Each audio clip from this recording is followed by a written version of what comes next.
कहानी का नाम घर की लकीरें। एक छोटा सा शहर था जहां रहती थी शारदा देवी, एक सख्त मगर दिल की बहुत साफ सास।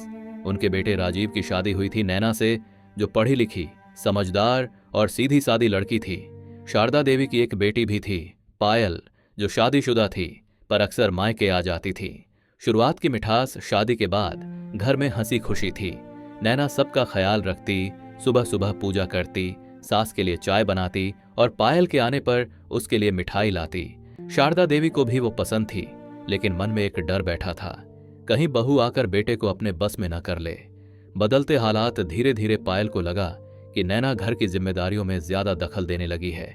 एक दिन उसने मां से कहा, मां, अब तो घर में बहू का राज है, आपको तो कुछ बोलने की जरूरत ही नहीं रहती। ये बात शारदा देवी के दिल में चुभ गई। उन्होंने नैना से दूरी बना ली। नैना समझ नहीं पाई कि गलती कहां हुई। राजीव बीच में फंस गया, एक तरफ मां, दूसरी तरफ पत्नी। वो दिन एक दिन शारदा देवी बीमार पड़ गईं। डॉक्टर ने आराम करने को कहा। नैना ने अपनी नौकरी से छुट्टी ली और पूरे मन से सास की सेवा करने लगी। खाना, दवा, तेल की मालिश, सब कुछ। पायल जब घर आई तो उसने देखा कि उसकी मां को आराम है और नैना बिना थके दिन रात लगी हुई है। उसकी आंखें भर आईं। उसने मां से कहा, मां, मैं गलत थी, ये घर नैना के कारण ही टिका हुआ है। शारदा देवी ने भी नैना का हाथ पकड़कर कहा, बेटी, तूने तो बहू नहीं, बेटी का फर्ज निभाया है। अंत में उस दिन के बाद घर में फिर से हंसी लौट आई।